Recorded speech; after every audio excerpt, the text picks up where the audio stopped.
सोबत असेल जाणीव। रोखोक बातम्यांसाठी पाहत राहा जाणीव मराठी। होऊ दे जाणीव। लाईक करा, शेअर करा आणि सबस्क्राईब करा आपल्या हक्काचे चॅनल जाणीव मराठी।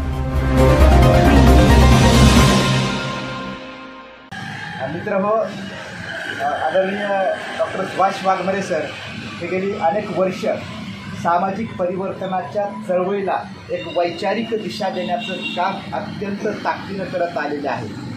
त्यांचं एक काव्यसंग्रह आहे संविधानाचं गाव या नावाचा त्यांचा काव्यसंग्रह आहे। अत्यंत त्याच्यातल्या ज्या काही कविता आहेत त्या ताकदीच्या आहेत, सामाजिक दिशा आणि गती देणाऱ्या अशा स्वरूपाच्या त्या कविता आहेत। मी अनेक गेल्या एक निमित्तानं डायलॉग होतो आहे। बाबासाहेब आंबेडकरांचा शाळा प्रवेश दिन आपण दरवर्षी मोठ्या ताकदीनं साजरा करतो। मागच्या 3 वर्षापूर्वी डॉक्टर सुभाष वाघमारे सर त्या कार्यक्रमाला उपस्थित राहिले होते आणि त्या ठिकाणी त्यांनी बाबासाहेब आंबेडकरांच्या एकूण सगळ्या कार्यकर्तृत्वाच्या अनुषंगानं अत्यंत चांगली भूमिका व्यक्त केली होती। आपल्याला माहीत असेल की सातारच्या मातीमध्ये आशिया खंडातलं सर्वात मोठं शैक्षणिक संकुल कर्मवीर भाऊराव पाटील यांनी उभा केलं। भाऊराव पाटील आणि डॉक्टर बाबासाहेब आंबेडकर यांचा वैचारिक स्नेह, यांचा वैचारिक ऋणानुबंध नेमका काय आहे, कशा स्वरूपाचा आहे हे आपणा सर्वांना ठाऊक आहे।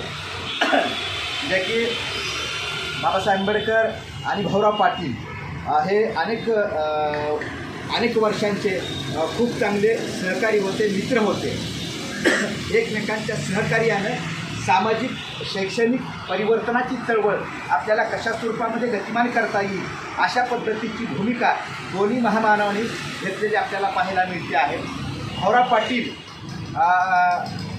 जेव्हा रयत शिक्षण संस्थेची स्थापना करतात, धरणीच्या शाळेमध्ये धरणीच्या बागेमध्ये पहिली शाळा भरवतात, तर ती शाळा भाऊराव पाटलांनी पिंपळाच्या झाडाखाली भरवलेली आहे। आता आपल्याला रयत शिक्षण संस्थेचा त्यांच्या लेटर हेडवरती किंवा वेगवेगळ्या ठिकाणी रयत शिक्षण संस्था नाव दिसलं की त्या ठिकाणी आपल्याला वडाचं झाड दिसतं, परंतु पहिली जी शाळा धरणीच्या बागेमध्ये भरवलेली आहे भाऊराव पाटलांनी, तर ती पिंपळाच्या झाडाखाली भरवली होती। आणि हे मी सांगणं कदाचित आपल्याला चुकीचं वाटेल, परंतु भाऊराव पाटलांचे जे नातू आहेत अजित पाटील, त्यांचं गौतम बुद्धांचं चरित्र या नावाचं पुस्तक आहे। त्या पुस्तकामध्ये अजित पाटील यांनी हा स्पष्टपणे उल्लेख केलेला आहे की पहिली शाळा धरणीच्या बागेतली ही पिंपळाच्या झाडाखाली भरवली होती।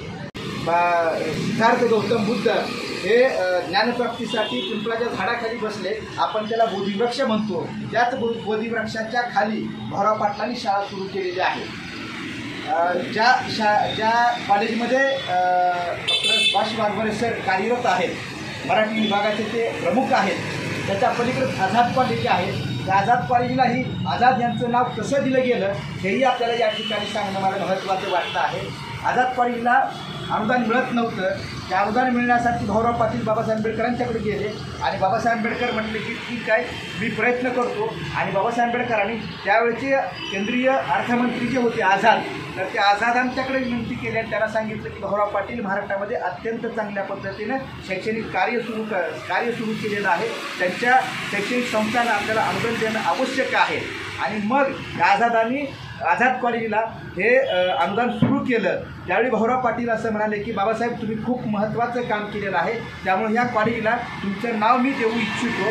परंतु बाबासाहेब आंबेडकरांनी त्यावेळी स्पष्टपणे नकार दिला आणि ते म्हणाले की ज्यांनी अनुदान दिलेलं आहे त्यांचं नाव, कारण ते मुस्लिम आहेत, त्यांचं नाव या आझाद कॉलेजला दिलं गेलं पाहिजे। भाऊराव पाटलांनी बाबासाहेब आंबेडकरांची भूमिका मान्य केली आणि त्या कॉलेजला नाव आझाद दिलं गेलं।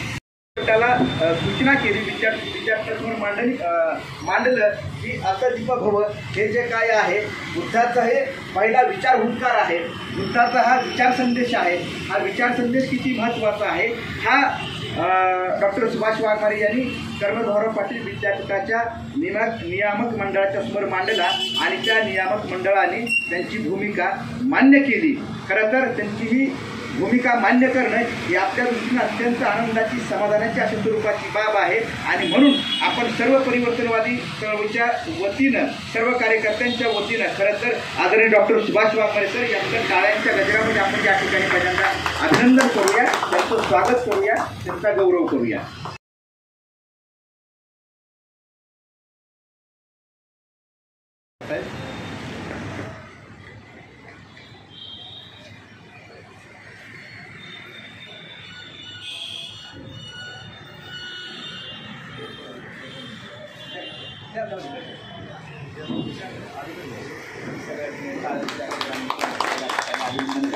त्यांना धन्यवाद द्यायचे आहे. अत्यंत चांगल्या पद्धतीचे काम त्यांच्यावर झालेलं आहे.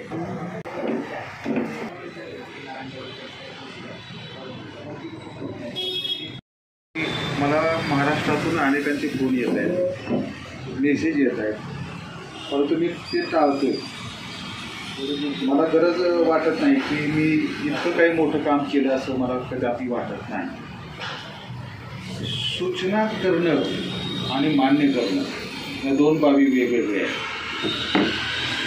सूचना कोणीही करेल, आंदोलनं करतो आपण, परंतु मान्यता ज्यावेळेस मिळते तेव्हा त्याचं रूप हे सार्वजनिक होतात. व्यक्तीच्या मनात असते एखादी गोष्ट, व्यक्ती आपली भूमिका मांडते, परंतु पुढची जी मान्य करणारी लोक आहेत, आता मी बोलतोय पण तुम्ही मान्य करता तेव्हा त्या विधानाला अर्थ प्राप्त होतो. आणि म्हणून एक डोक्यात घ्यायचं, कुठल्याही प्रकारचा गैरसमज न करता, कुठल्याही प्रकारचं अज्ञान न पसरवता, अतिशय यथार्थपणे काय घडलं हे समजून घ्यायला पाहिजे. नाहीतर मग धचा माप होतो आणि गोंधळात गोंधळ. आणि हा गोंधळ टाळण्यासाठी मी गेले 8 दिवस झालं कुणाचंही कुठल्याही कार्यक्रमाला जायचं ठरवलेलं नव्हतं. अगदी ह्या 2-3 दिवसात तर खूप म्हणजे अगतिकपणानं काही लोक मला बोलवून घेत होते, परंतु मी ते टाळलं. परंतु एक लक्षात घ्या की जरी हे टाळलं असलं तरी मी माझ्या मताशी प्रामाणिक आहे आणि मी जे भूमिका मांडलेली आहे ती योग्य आहे याची मला पूर्ण जाणीव आहे. पण मला महत्त्व जास्त द्यायला तयार नाही, कारण ते तुम्ही पण रोजच अत्त दीप ह्याचं काम करताय. त्यामुळे मी तरी असा काय वेगळं आहे, मी फक्त काय म्हणतात ना की ते सुचवलं. अहो सुचवायला काय कोणीही सुचवेल हो, असे 50 नव्हे 1000 वाक्य सुचवलेली आहे. ज्यांनी ते मान्य करून त्या विद्यापीठाला ते बोधवाक्य स्वीकारलं, आपण खरं म्हणजे त्यांचं अभिनंदन करायला पाहिजे. हे जरा डोक्यात घ्या. मला म्हणजे काय व्हायला लागलं, मला असं एक दडपण यायला लागलं की मी माझं कौतुक करणं म्हणजे फार एखाद्या माणसाला मोठं करणं, तर ते काही गरजेचं वाटत नाही. पण तुमची भावना चांगली आहे म्हणून तुम्हाला सुरुवातीला असं वाटतं, अरे जाऊ द्या, याला सुचवलं ना, मग जाऊ दे, कुणीतरी सुचवलं ना, म्हणून तुम्ही माझ्यावर एक शाबासकीची थाप घेत आहे की चांगलं काम करतो. तर ते मला मान्य आहे आणि मी तुमच्याबद्दल मी सगळ्यांचा कृतज्ञ आहे. पण बोंब काय झाली माहिती आहे का, आपण चुकतोय कुठंतरी, ह्याची पण गोष्ट मला कळालेली आहे. गेल्या 8 दिवसामध्ये धचा मा मोठ्या प्रमाणात झाला आहे. पहिली गोष्ट म्हणजे रयत शिक्षण संस्था ही स्वतंत्र आहे आणि विद्यापीठ हे स्वतंत्र आहे. प्लीज, कारण आपल्या काही लोकांनी चुकीची स्टेटमेंट समाज माध्यमामध्ये टाकली, ही चुकीची गोष्ट आहे. अशा पद्धतीनं म्हणून मी सांगतो, कधी पण बुद्धसुद्धा सत्य पहिलं काय आहे बघायला पाहिजे, नंतर हिताचं काय काम झालं आहे बघायला पाहिजे. ते सत्य पण समजून घ्यायचं नाही, हिताचं पण काम समजून घ्यायचं नाही. कुठंतरी हलकी वाजली आणि ती आपली आहे असं करून आपण लगेच नाचायला सुरुवात करतो. तर प्लीज असं करू नका. काय झालं ते आता मी सांगतो. आपल्याकडे तुम्हाला माहीत असेल की UGC युनिव्हर्सिटी ग्रँट कमिशन जी आहे ही भारत देशातली एक मोठी संस्था आहे उच्च शिक्षणाच्या संदर्भात. त्यांनी असं ठरवलं अलीकडच्या काळात की 5 कॉलेज किंवा 3 कॉलेज मिळून जर एकत्र येत असाल तर आम्ही तुम्हाला विद्यापीठ मान्य करू. पण एक आहे, तुमचा दर्जा तेवढा पाहिजे. जरा समजून घ्या. 5 कॉलेज किंवा 3 कॉलेज एकत्र येत असाल तर तुमचा दर्जा चांगला असेल तर तुम्हाला आम्ही स्वतंत्र विद्यापीठ म्हणून मान्यता देऊ. हे जरा नीट समजून घ्या. मग आपल्या महाराष्ट्रामध्ये 3 जणांनी अशा पद्धतीचं क्लस्टर युनिव्हर्सिटी म्हणजे 3-4 कॉलेज एकत्र करायचं आणि त्याचंच एक विद्यापीठ म्हणून स्थापन करायचं.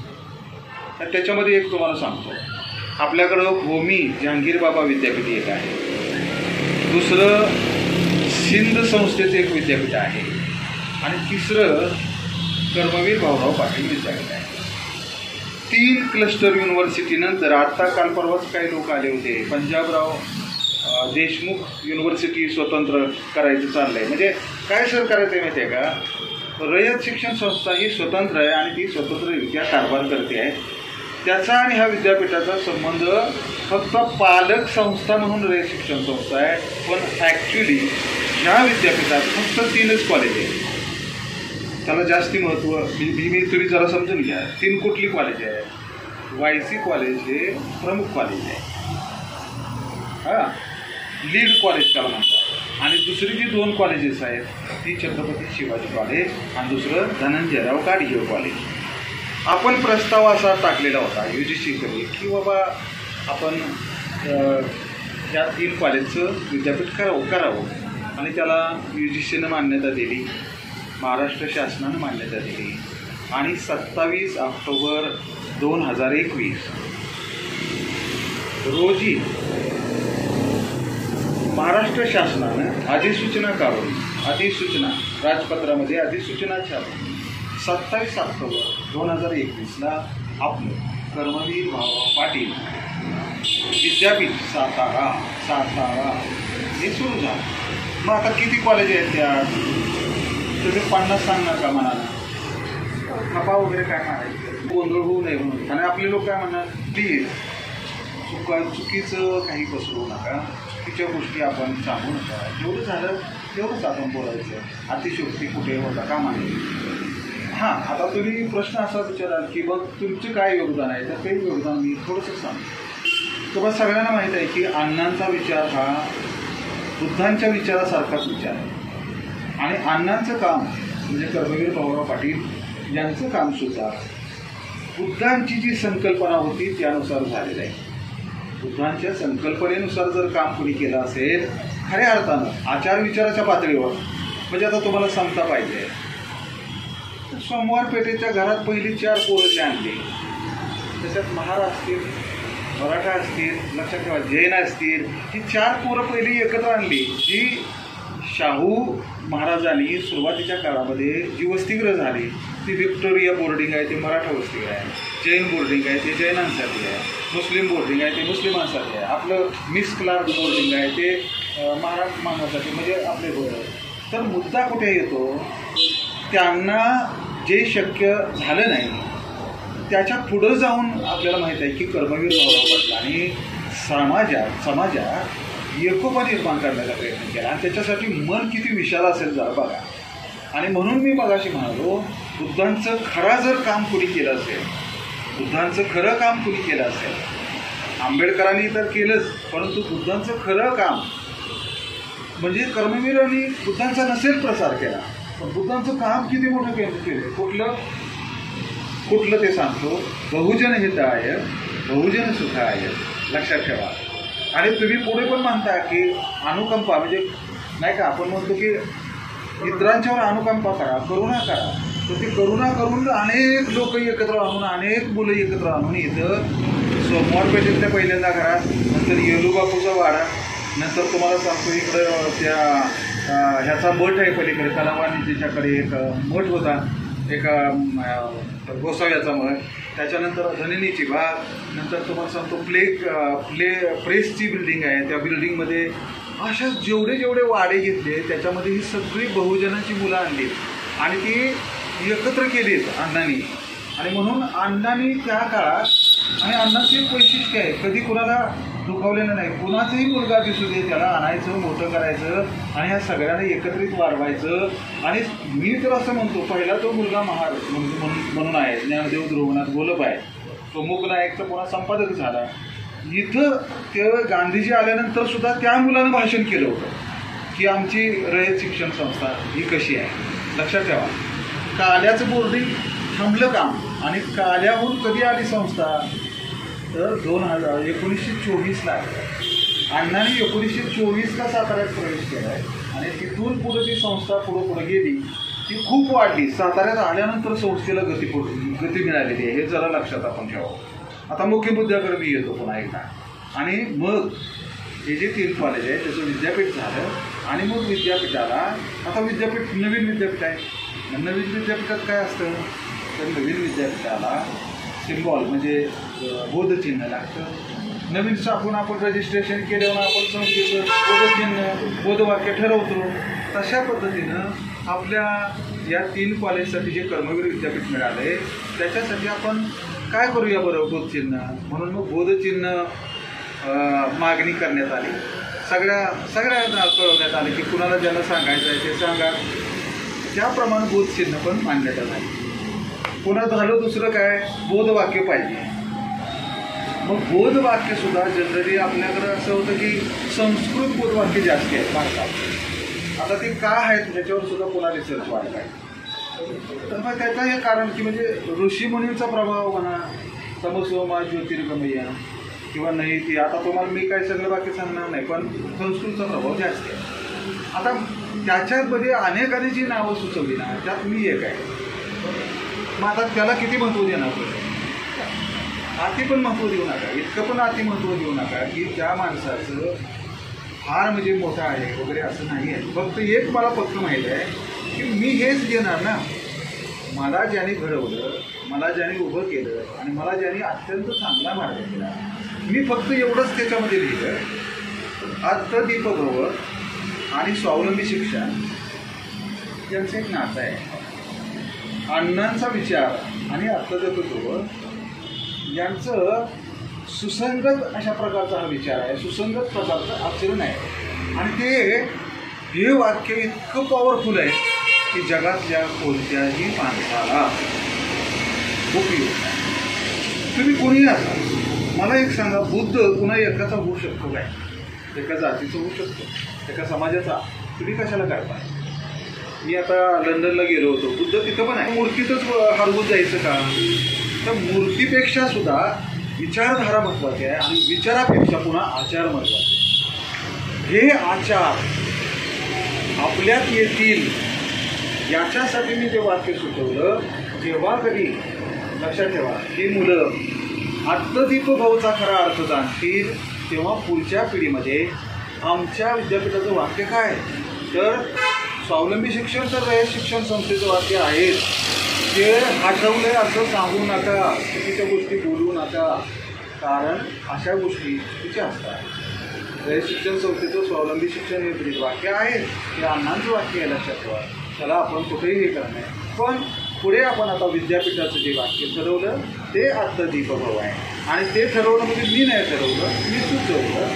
आणि मान्यता खरं सांगतो, कुठला वास नाही, कुठल्या दुर्गंधी नाही आहे. त्यामुळे तुम्ही जे काय म्हणतो ना दुर्गंध, ते एकदम इझिली ते जे काय आलेले सगळे असतील वाक्य, त्यापैकी त्यांनी हे अतिशय सुसंगत वाक्य आहे म्हणून मान्यता दिलेली आहे.